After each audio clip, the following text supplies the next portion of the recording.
Do you ever feel exhausted from trying to think positively all of the time because that's what you heard you had to do in order to consciously create and manifest the things that you want in your life?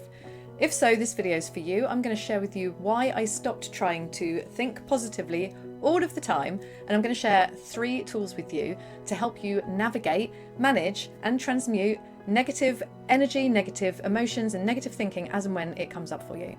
Hello, my name's Kirsty Elizabeth, and if you are new to this channel, I am here to help you learn how to release your limitations, break through to your next level of potential, and become the most empowered, authentic and aligned version of you so you can live the life you are here to create. So when I first heard about manifestation, I bought into the belief big time that I had to be positive all of the time, and I wouldn't let myself feel negatively, think negatively, which was fine to an extent, because while I still maintain the view that we have to cultivate a positive attitude, otherwise it's very, very easy to get stuck in lack and scarcity and low vibrational energy and looking at the things that are going wrong in our life. While I still maintain that, thinking positively isn't the answer to everything. And actually what we learn on this journey, if you're on your healing journey, your manifestation journey, your growth journey, is as we grow and as we expand and as we break out of our comfort zone and we start to do new things that bring up old fears, old wounds, all of this stuff that we have been living with for years and years, decades, most of us, all of this stuff starts to come to the surface. Now, if we are ignoring this and trying to think positively over the top of it, it's not going to work. It's just going to continue to suppress it while it's also coming up to be released. Because in order for you to break through to that next level, in order for you to create something new in your life, you need to become that next level version of yourself. You need to become more, you need to expand, you need to grow. And the only way you're going to do that is by overcoming some of the things that have been holding you back up until now. It's like putting a band-aid on a really, really deep cut that actually needs stitches. It needs healing, it needs proper treatment, right? And so what I started to realise when things in my life were going very, very wrong, and I was thinking, well, it's okay because I'm still being positive. I'm still waking up in the morning, I'm still doing my meditations, and I'm still focused on my vision, on my goals. But what I wasn't dealing with were those really niggly thoughts and feelings that were so deep down, but they really wanted to come up. Because what happens is our subconscious releases things. It brings things to your consciousness that are ready to be healed, the things that we need to heal and overcome to get to that next level. So they're coming up for a reason, right? And when we are just slapping positive affirmations over the top of them, we're just putting a band-aid on something that really needs some deep healing. So what I actually needed to do was to become aware of those things that were in my consciousness, those things from my past, those things from my childhood, those things that were holding me back, keeping me from playing big, the things that were limiting me, the things that were creating the resistance between me making bold moves or me actually getting the results that I wanted or creating the things that I wanted. They were causing energetic friction. And so this is why many people try the manifestation thing, right? They watch The Secret and then they say manifestation doesn't work. The thing is, we're talking about conscious creation. We're talking about reality creation, and we are all creating our own reality all of the time. Everything outside of us is a mirror to what we have going on inside of us. Our consciousness is projecting out, and then the universe projects back to us or mirrors what it is that we are thinking, feeling and acting, the level of being that we're at, right? So if we have things buried deep down in our subconscious, things that where we feel unworthy, not good enough, where we have deep fears, deep wounds, deep, things that are actually creating this resistance and stopping us from moving forward because of fear, because our ego, our inner child wants to keep us safe. There's all of this stuff is going on below the surface. So just thinking positively isn't going to help you overcome or alleviate any of that stuff. There is some deep healing, and deep healing is a really big part of this journey.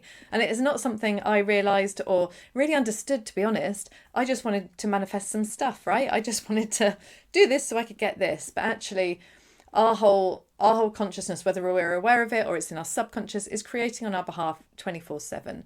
So we really need to understand what it is that's going on.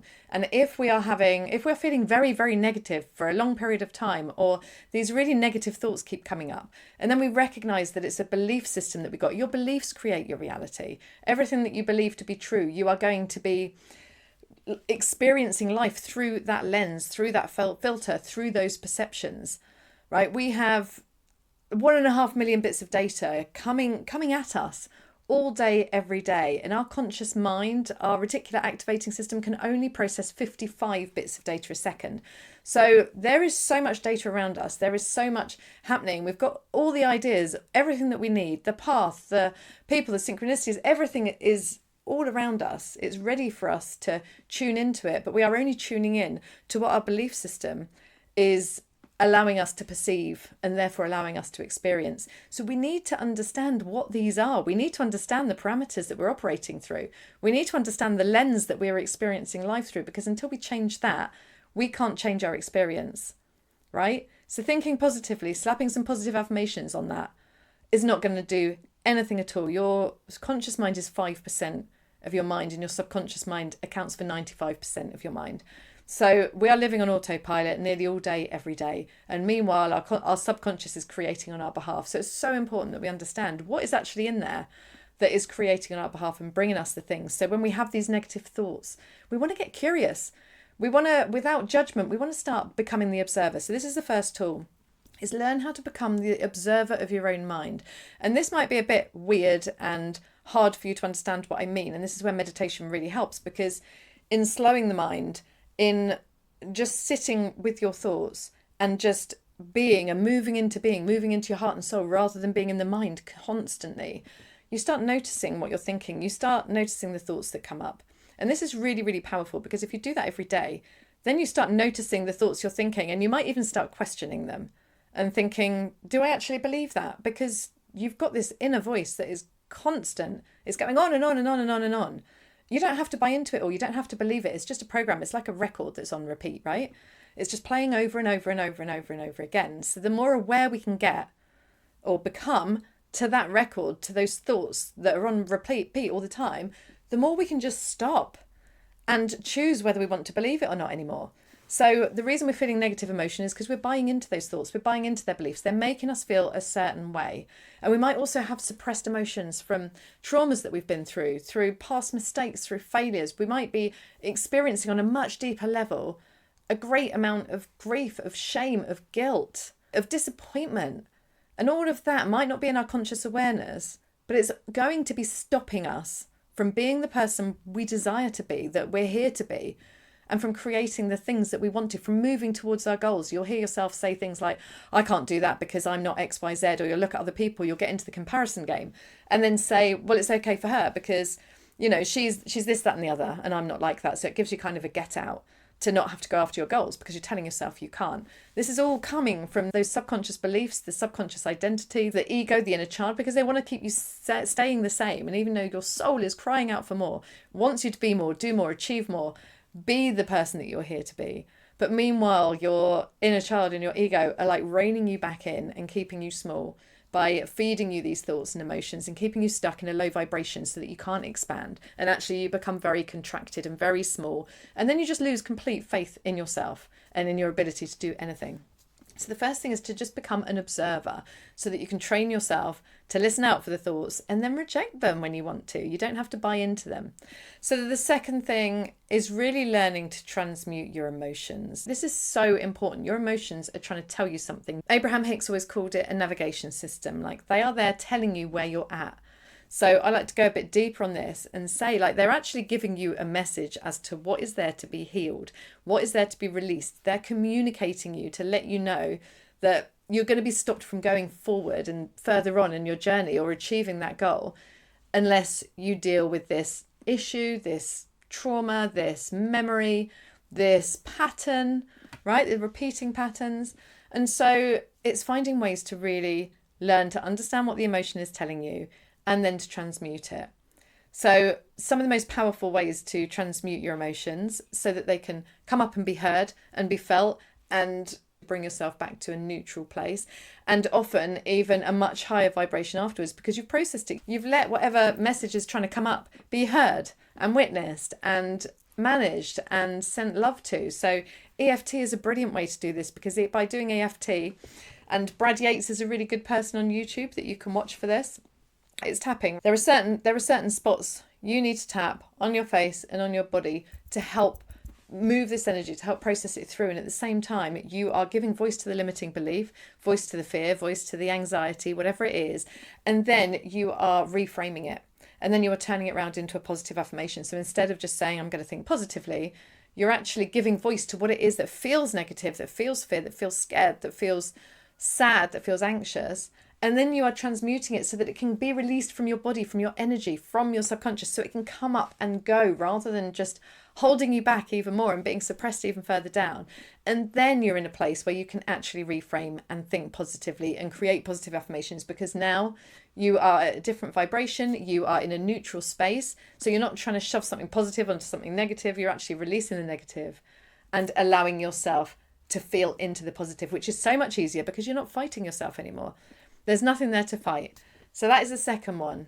And the third thing you can do, which I find really, really powerful for understanding what is actually happening, what is my subconscious trying to tell me, what is going on in my mind, what are these emotions, what are these feelings, what are these fears, is journaling, is simply journaling it out, writing down what you're thinking and not being scared, because now not only are you not thinking positively, you're now writing it down, which is going to send all this. No, that's not going to send it all out into the universe. This is about transmuting. Again, it's about hearing what it is that's trying to come up. It's about feeling into it, letting yourself feel it, because you have to feel it to release it. It's not going to go any other way. You have to go through it. You have to work through it. And even if it means you end up crying, even if it means you're getting stressed or angry or frustrated or whatever it is, journal it, write about it, say how you're feeling, say exactly what's going on.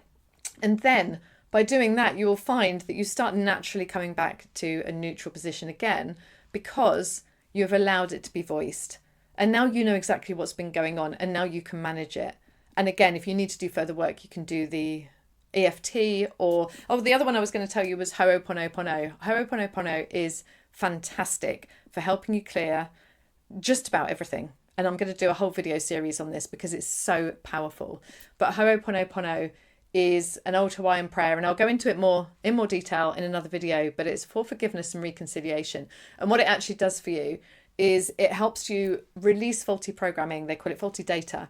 So it helps you actually release the beliefs, the negative thoughts, the programming that is keeping you in this situation or keeping tension between you and someone else, if it's a relationship you're working on, even if it's a relationship to money or anything like that. And it helps you transmute the emotions. So again, you can end up crying through it. And after you've done it for 10 minutes, you don't need to cry anymore because it's come up and it's gone. And actually it transmutes you. It moves you from asking for forgiveness, for feeling sad, for feeling like that, all the way through to love and gratitude, because the 4 statements are: I'm sorry, please forgive me, thank you, and I love you. And you feel into each of those 4 statements, and it moves you all the way through. It's a complete experience, and it is amazing, and I can't rate it enough, which is why I'm going to do a whole series on this, because I've just found it the most freeing modality and tool on my healing journey, on my manifestation journey, that I've ever found. So, and I knew about it a couple of years ago, but I've used it so deeply more recently, and I just think it's transformational, and it needs to be spoken about more because it's so simple.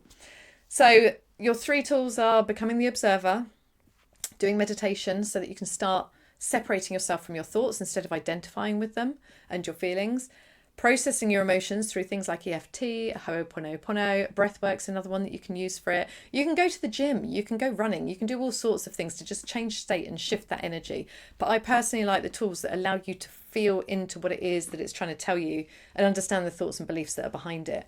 And the third one is journaling through that process and allowing yourself to move through the journey until you feel better, until you feel good. And then again, you can start writing positive affirmations and changing your focus back onto what it is that you're trying to create and move your attention then. But there's just no point in doing it when there is something tugging at your soul and your body, when you've got these deep negative emotions and energy trapped in your body. It just doesn't work. So I hope this has helped you. And I just want to say as a footnote, if you are going through anything really, really deep right now, really traumatic, if you're dealing with things that are so stressful, make sure that you get the help that you need. I'm not a doctor, I'm not a therapist, I'm just sharing my journey and the tools that I learn on the way. So if you are having that, don't feel embarrassed or scared to reach out and get that help that you need. It's so important, and therapists are brilliant at working through these things. So make sure you get that. And Thank you so much for watching. I'm sending each and every one of you so much love. I hope you can feel that. If you like this video, I would be so grateful if you could give me a thumbs up so that it can get onto more people's feeds. And I would love for you to subscribe to the channel. I will be releasing content every single week. I have so many meditations, I have affirmations, I have videos on manifestation and success. I also have a load on business and manifestation as well, and mindset.